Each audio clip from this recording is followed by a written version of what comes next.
Hello. Chief guest, greetings.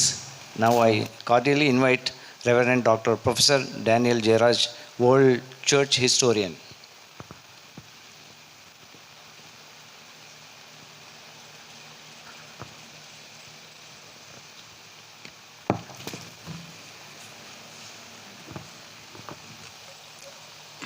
Friends, good evening. మీ అందరికీ కూడా సాయంకాలపు శుభాకాంక్షలు తెలియజేస్తున్నాను. Particularly graduates, good evening to you. మరి ముఖ్యంగా ఇక్కడ ఉన్నటువంటి పట్టభద్రులకు, కాబోతున్న పట్టభద్రులకి వందనాలు. Today is a great day in your life. మీ జీవితంలో ఇది ఒక అద్భుతమైనటువంటి దినము. You can rejoice. మీరు చాలా సంతోషించాల్సినటువంటి సమయం Don't ఇది. be so serious about it. మీరు చాలా సీరియస్గా కనబడుతున్నారు, అలా ఉండకండి. I thought it is a fantastic time to be with you today. ఈరోజు నిజంగా మీతో ఉండటం నేను చాలా అద్భుతంగా భావిస్తూ ఉన్నాను. And for me also, your president gave me this gown. అలాగే ప్రెసిడెంట్ గారు నాకు ఈ గౌన్ ఇచ్చారు.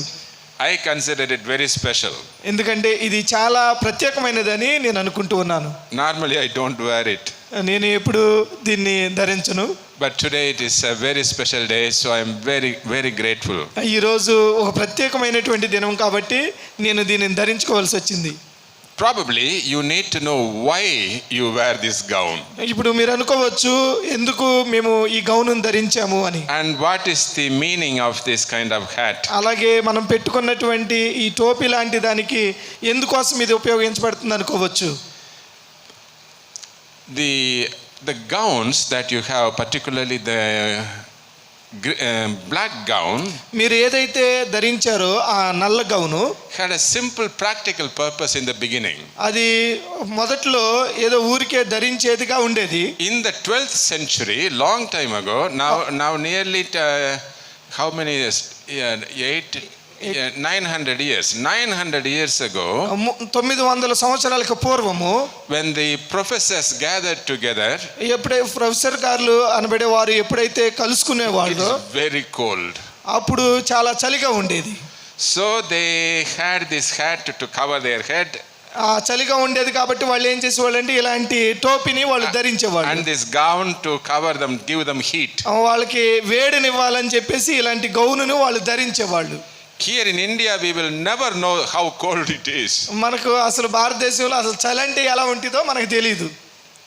We cannot sit, it will freeze.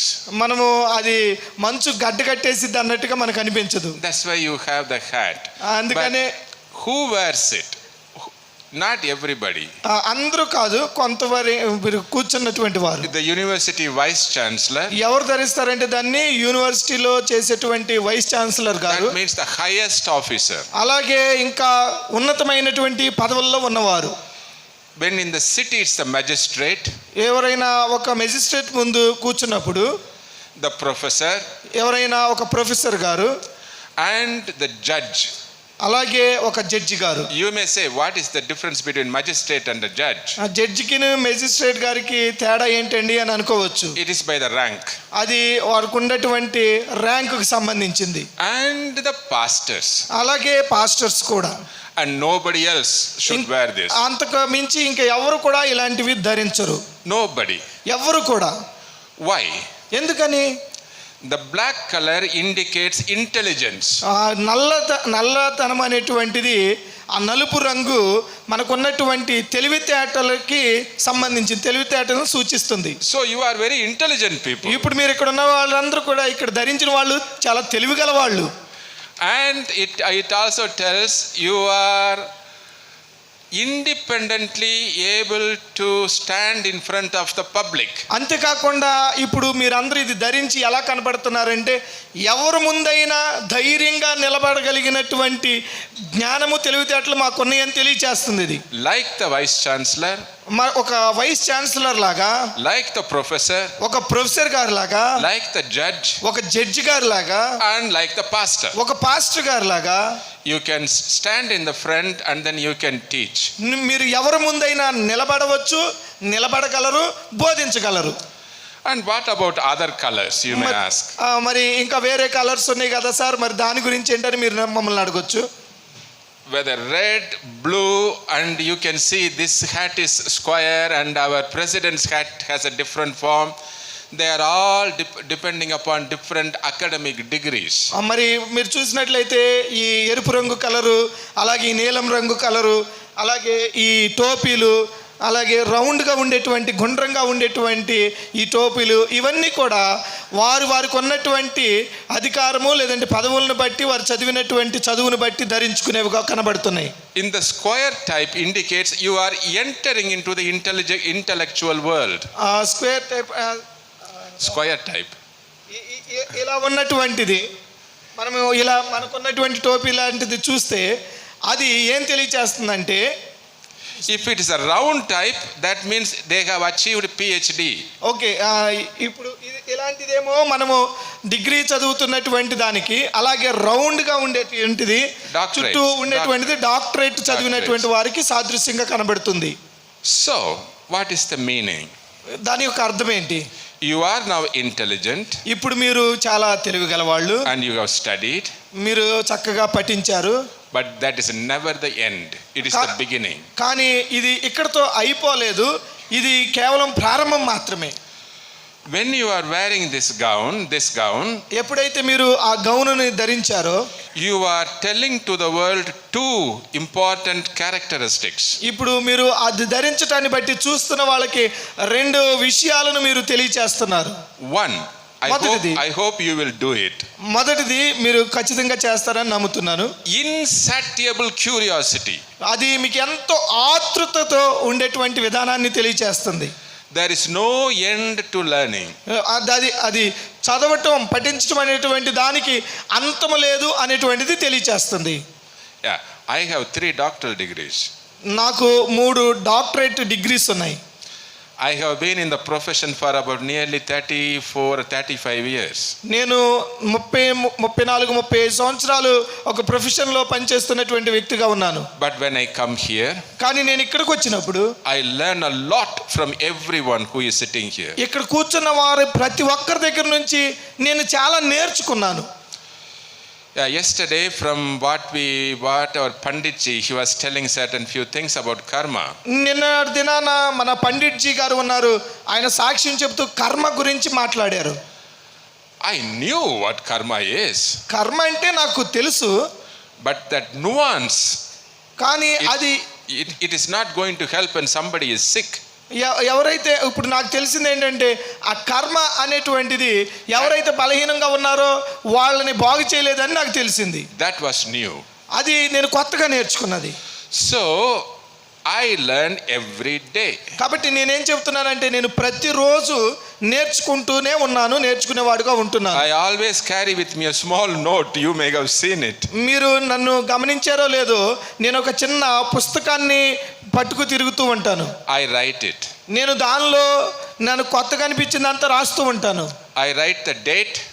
నేను ఆ రోజు తారీఖు రాస్తాను, the place, అలాగే ఎక్కడున్నానో ఆ ప్రాంతం పేరు రాస్తాను. and then who tells it. ఎవరు చెప్పారో ఆ మాట దాన్ని కూడా ఆ బుక్లో రాసుకుంటాను. So what is the first characteristic? ఏంటి మొదటి లక్షణం ఉండాల్సింది? An educated person is always curious to know more.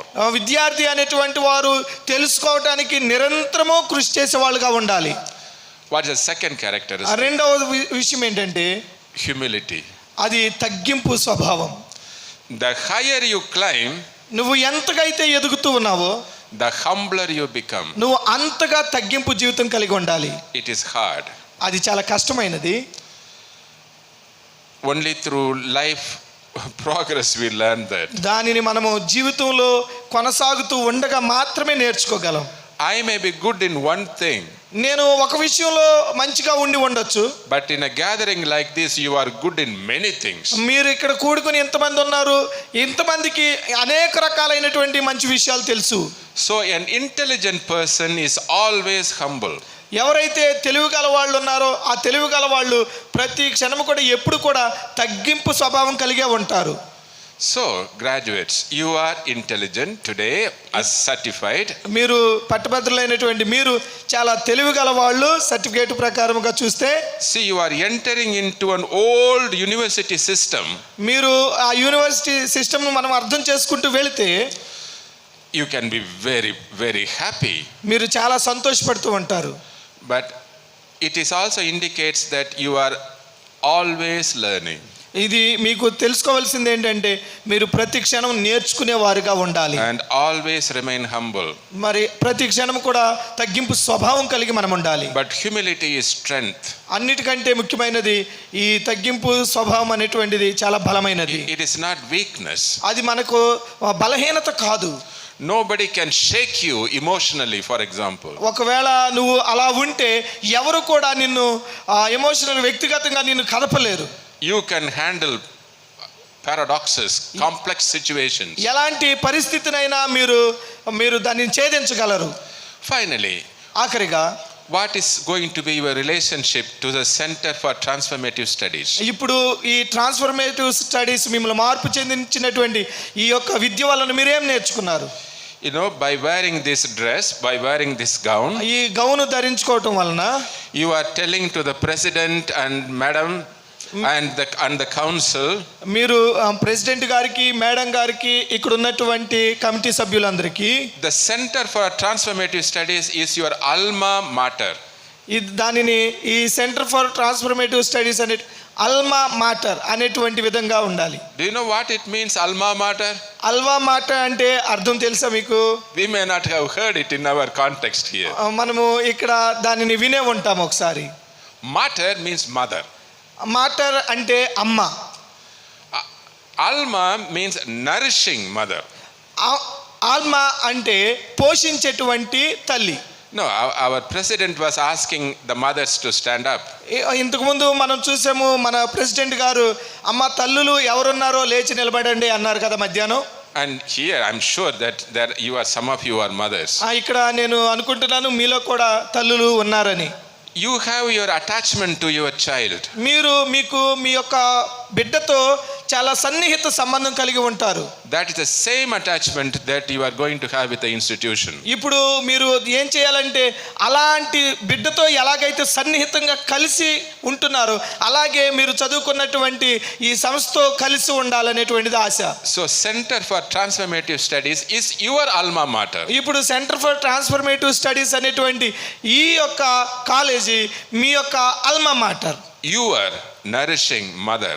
మీరు పోషించేటువంటి తల్లి. So always be in touch with them. కాబట్టి మీరు ప్రతిరోజు కూడా మీరు ప్రెసిడెంట్ గారితో మీరు కలిసి ఉండాలి. Participate in their welfare. వారు చేస్తున్నటువంటి మంచి పనులన్నిటిలో మీరు పాలిభాగస్తులు అవ్వాలి. But remember, when you are standing there, you are representing that institution. కానీ మీరు ఎక్కడ నిలబడినా మీరు చదువుకున్నటువంటి ప్రాంతాన్ని చూపిస్తున్నారు, చదువుకున్నటువంటి స్థలాన్ని చూపిస్తున్నారని గమనించాలి. You are no longer an individual. మీరు ఇప్పుడు వ్యక్తిగతంగా ఒక్కరే కాదు, but you are extending the family of GEMS and the family, particularly the Center for Transformative Studies, into other areas. ఇంకా అనేక ప్రాంతాల్లో మీరు ఈ ట్రాన్స్ఫర్మేటివ్ స్టడీ సెంటర్ అనేటువంటి దాన్ని వ్యక్తపరిచేవారుగాను బహిర్గతం చేసేవారుగాను ఉన్నారు. So I wish you, కాబట్టి నేను మిమ్మల్ని ఏం కోరుకుంటున్నానంటే go forward with great pride that you are now graduating. మీరు గ్రాడ్యుయేట్స్ అవుతున్నారు, పట్టభద్రులు అవుతున్నారు, చాలా గర్వంగా మీరు ఆ విషయంలో ముందుకు వెళ్ళండి. Learn always. అలాగే ప్రతి క్షణం నేర్చుకుంటూ ఉండండి. Remain humble. కానీ అదే సమయంలో తగ్గింపు స్వభావం కలిగి ఉండండి. And be in touch with your alma mater. మీ యొక్క అల్మా మాటర్ అయినటువంటి మన కాలేజీతో మీరు చదువుకున్నటువంటి విద్యాలయంతో కలిసి ఉండండి. God bless you. దేవుడు మిమ్మల్ని దీవించును గాక.